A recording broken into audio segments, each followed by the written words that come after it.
I might move the debate along in a number of other areas, because the government has announced a number of new initiatives, which I wouldn't mind getting some views on the various associations about. But in particular, Fiona, I wanted to ask you from AIST's perspective.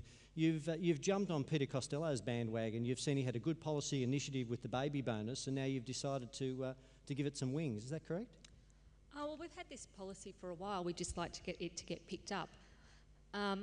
Basically, I don't know that we've just jumped on what was in the existing system rather than jumping on board with Peter Costello. So, of course, it'd be preferable to have a paid maternity leave scheme, but since we don't have a paid maternity leave scheme, and I'll just remind people we're only one of 2 countries in the OECD who don't have a paid maternity leave scheme, we have a baby bonus system. So what we've been saying is that, you know, we know we need to increase women's retirement outcomes. Women still have only about half the retirement money as men. So one way of achieving this would be have a payment, about $1,500 on top of the baby bonus that went into a woman's account, super account. And I couldn't see that it'd be particularly difficult or administratively difficult. You have to sign up for the baby bonus. It's just another piece of paper. But at least there would be some continuing money flowing into the system. And in terms of feedback from government, any feedback as to whether or not they think that's a good idea? People have certainly said it's a good idea, but that's about it so far. Although I noticed there's been a lot more talk on the baby bonus in the paper in the recent days. And Hugh Mackay gave it a big plug this morning, so... Yes, so maybe something will happen with this government. We do have an appointment to see Tanya, and hopefully, I've already talked to her about it, but hopefully she'll take it a bit more seriously. Okay. In terms of another initiative the government announced, the first home savers accounts. I think we're all waiting with bated breath, actually, as further information rolls out about it. We're all sort of thinking about how popular will it be. Pauline, have you got a view from ASFA members' perspective about FHSA, I think is the acronym, as to whether or not it's going to be administratively complex? Will it be popular? And will everyone offer it, only a few players offer it? There's been a lot of discussion in the industry, and certainly the indications are some of the larger funds that have administrative inefficiencies will look at offering it. I think the issues we still have to get over concerning separate trust accounts not being able to take advantage of a sub-account system, different disclosure regime, need for Australian financial services licence, what category the product will fit in anyway, and the advice mechanisms around it are all quite big issues for some funds. And of course the ultimate question is, I think you're looking at 800,000 people. So in the scheme of things, we're not talking about a large market. So I can't see a large number of players. Certainly hearing Richard before, some of the banks will be offering it. So it'll be interesting. I know the government is still very keen for it to start on 1 July, but there's still a fair bit of work to do, and I know all of the funds are at the table. Treasury seems to be listening, but there is a bit to do to get it sorted out. Fiona, AIST, are they excited about it? Oh, well, we're excited about the initiative. I agree with Pauline. We think that the structure is very clunky and complicated. Problem for super funds is that even if it gets delivered by the banks, because it's too difficult for funds to deliver, we're still going to have to deal with it, because the early release scheme, if you don't, is attached to superannuation. If you don't end up buying a home, if there's death, divorce, everything gets rolled into super. So still, the super industry will still have to be involved. So we've got some concerns about the early release scheme. The way it's written at the moment, it seems that the money will roll into super, and then you'll have to apply through your super under the same terms and conditions to get your money out that you've saved for your first home. I think that should be a separate early release system. And I think there's some other practical things in there, like why do you have to be 18 to start saving for the home? Why there's a $50,000 maximum cap at the moment, but we know that house prices are a lot higher than that if you're saving for a deposit, so probably needs to be lifted to about 100,000. And I think the thing that we have the most problem with is that the government contribution is scaled in a way that high income earners, the more you earn, the more money you get from the government. And that doesn't seem to make a lot of sense. So we've recommended a 20% flat contribution from the government for everybody. Okay. Richard, I mentioned over a coffee, I think a few weeks back, that I was finding the whole thing a bit clunky and a bit administratively complex, and I must have sounded a bit negative because you jumped on me from a great height and said, no, it's a great initiative. My members will be very pleased to offer it. Yeah, well, look, Michael, I think this is the first time this has been put to the Australian people, and they've voted for it. And I think as an industry, we should do our best to deliver it, and we should do it positively. I think all the comments here about how it could be fine-tuned, except for perhaps Fiona's on the fee, on the level of the numbers or the amount of funds you can have in the max cap. I think that'd be a bit difficult for Treasury to cost or for the government to afford possibly. But you know, the idea of tagging the money in an existing super fund is the most sensible suggestion I think that they'll get, and I think we all agree on that. David, ISN, have any views on the first home savers? Or? There's probably two alternatives if you wanted to do it most simply, first of which, as Richard said, would you tag it within the super fund. The other option, of course, is just give it to the banks and remove the 15% tax concession completely from it. So there's no issues around the sole purpose test, which is a lot of what's driving the current structure, is concern around the sole purpose test, both in terms of having to change it in fact, but also around the spirit of it too. So you could remove it from any sort of de facto super account, give it to the banks. I'm not even sure if they'd be able to charge, because there'd only be one withdrawal, so very few transactions. They could just put it straight into an internet deposit account. And to ensure that people weren't worse off, you would proportionally increase the co-contribution. Okay. I think that'd be disappointing from an industry point of view, because I think one of the good things about the first home savers accounts, and I agree with Richard, it's a good initiative, is that I think for our industry it's a good engagement issue. If people are engaging with you from a young age through the fund, then maybe it will help younger people to engage in super as well. They're getting to know the product, the fund, all of those sorts of things. So I hope that between all of the groups that are talking about it, that the government sort of turns it around slightly, because it's not that big a change that they have to make. It's not impossible. No. Okay. All right, one other initiative that I got quite excited about as I run a large super fund was non-residents not being required to meet the SG obligations. But I think a few of you on the panel have a few different views. Fiona, I know you've got a view on that. I shouldn't get too excited, because there could be some administration issues and equity issues about people working in Australia.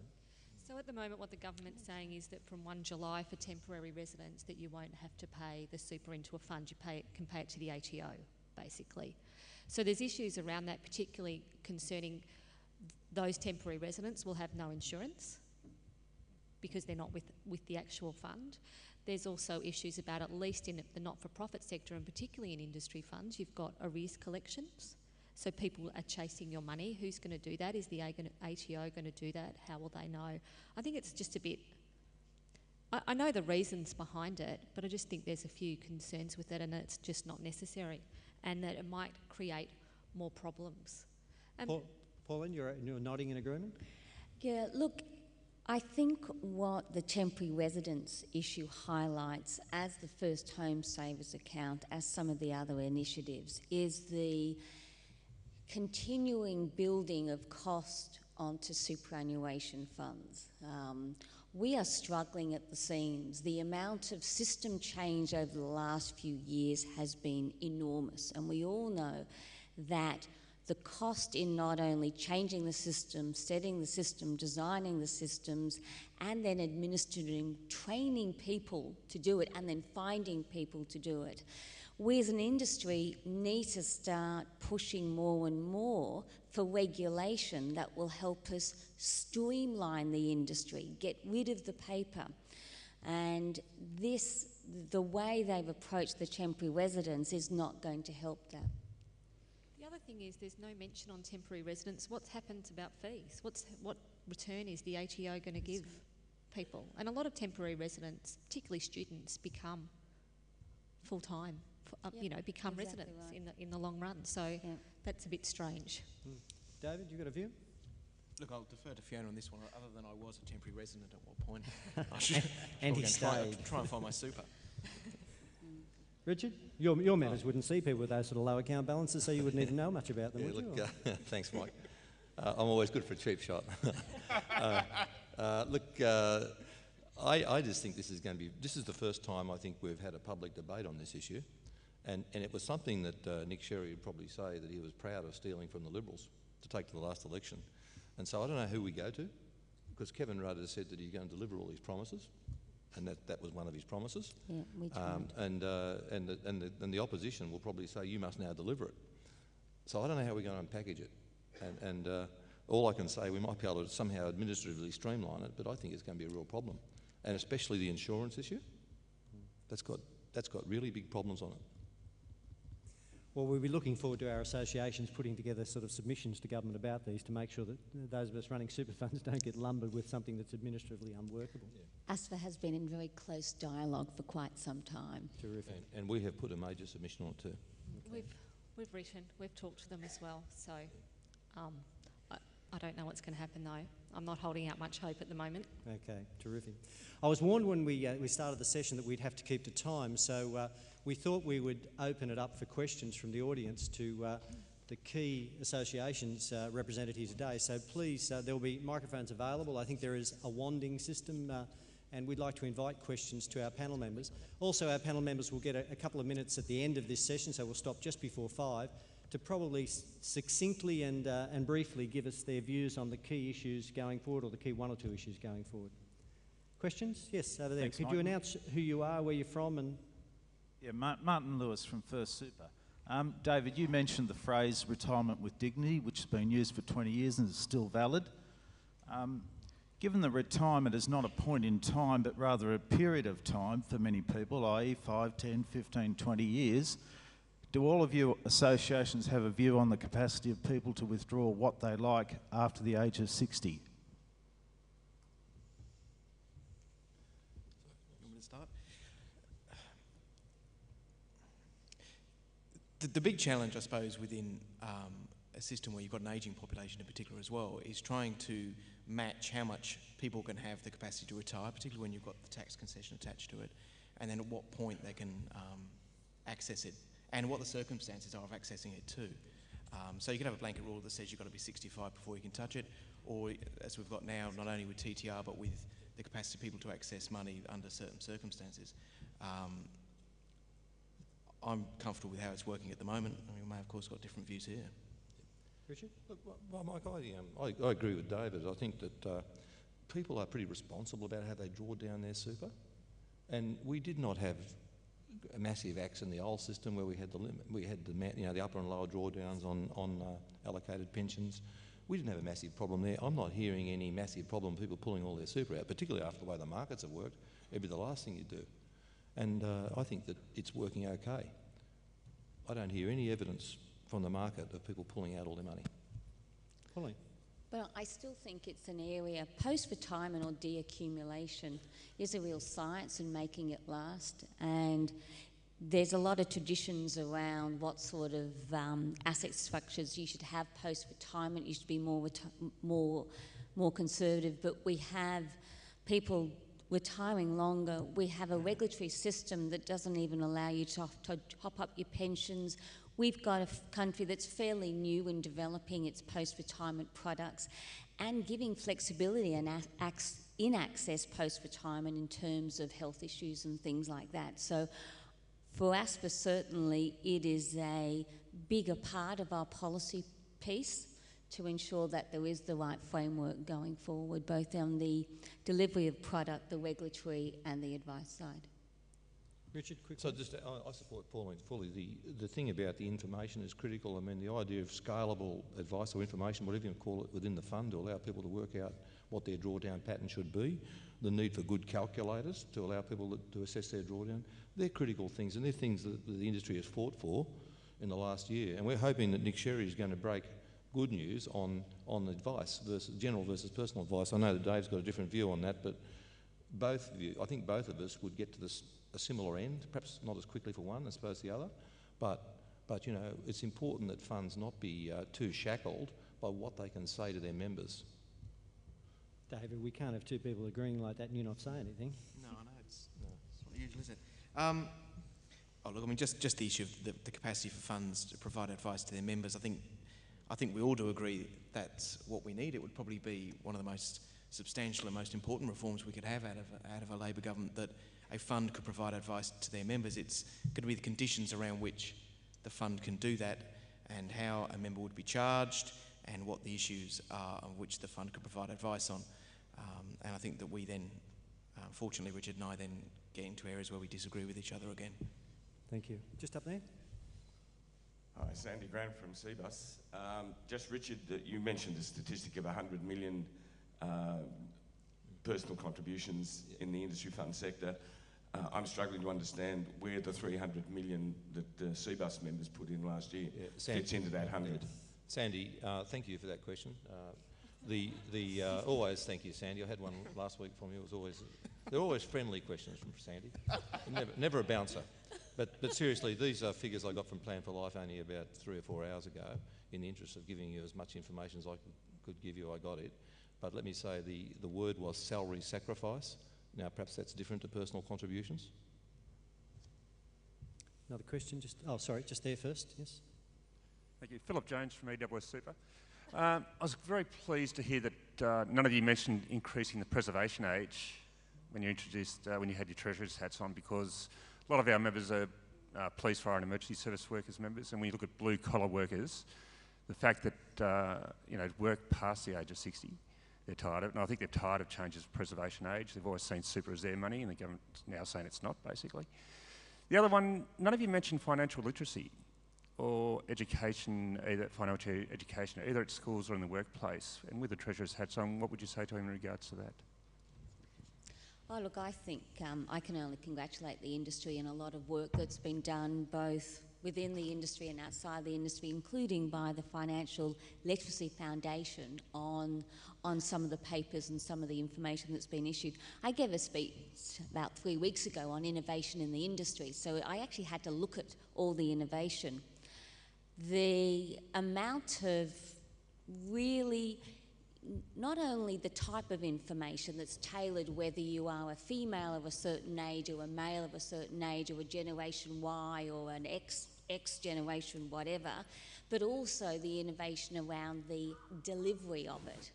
I don't know whether you've seen the video that the CPAs I've put on YouTube to get the Generation Ys engaged in Love Your Super.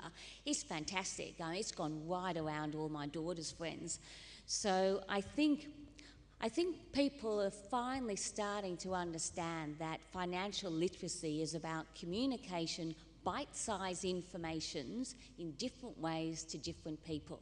And that's certainly from an ASFA perspective where we want disclosure to go. People don't read big documents. People don't even read documents properly. I mean, there's absolutely no reason here. I've got me on my, sorry.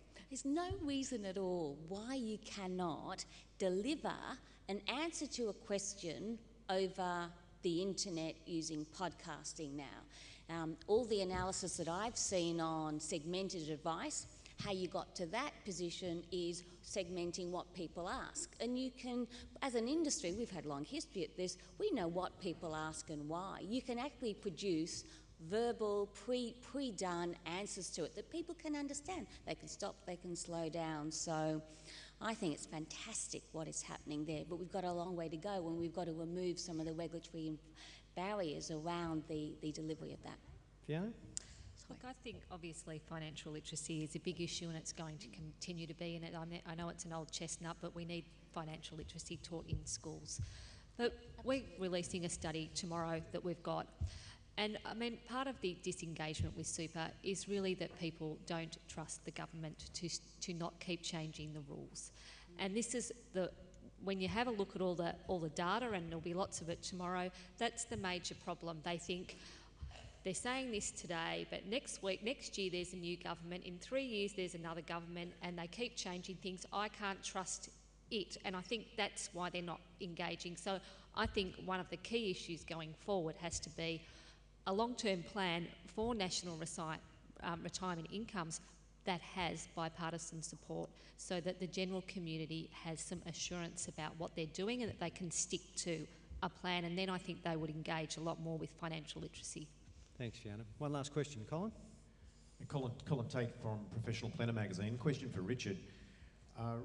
There's a lot of talk, Richard, in regards to the payment fees from product manufacturers to platforms, or shelf space fees, if you like. Do you think that they are sustainable going forward, particularly in a negative return environment, and are they justified? And is there sufficient transparency such that members actually understand how they're structured and how the payments are formed? That's a good question, Colin. Shelf space fees were mentioned in the Parliamentary Joint Report. IFSA has a working group working on that actively. It's a difficult issue because there's a lot of different competitive positions on shelf space fees, and there are in some cases, very sound reasons why you would have a shelf space fee. Let me say that the people who do have shelf space fees have had to go before ASIC to talk about them and to prove that they're managing PS 180, I think it is, in management of conflicts of interest. 181, thanks Pauline, ever the regulator. So that's all I can say at this point. I think it's a matter of, if there's pressure on fees, well, what's this space? There'll be downward pressure on platform shelf space fees as well. And I think we're entering an interesting era with negative returns. Very interesting era. Thanks, Richard. We're just about running out of time. As I said, we give each of our panel members a very quick opportunity, I do mean very quick, to summarise or make a statement about policy going forward, the passion of their heart, the thing they're going to deliver to Nick Sherry tomorrow when he turns up in person. So, David, over to you first. Look, I think firstly, one question that it would be useful for Nick and a new government to address was whether or not choice of fund itself is actually working. Whether in an environment where less than 10% of people have actually choose a fund, we need to look at having some further defaults within our system. Whether competition is currently based on price and on fund performance, or whether it's actually based on marketing and distribution and sales. And if we get to a point of agreeing, and I think we would all agree on this panel that we need to make sure that retirement savings of people are protected, particularly those that are not making any particular active choices, then how would we construct a superannuation safety net? How would we construct the criteria around which we would determine what default funds at workplaces should be? Now, I've got a couple of ideas and I'm happy to share them with you.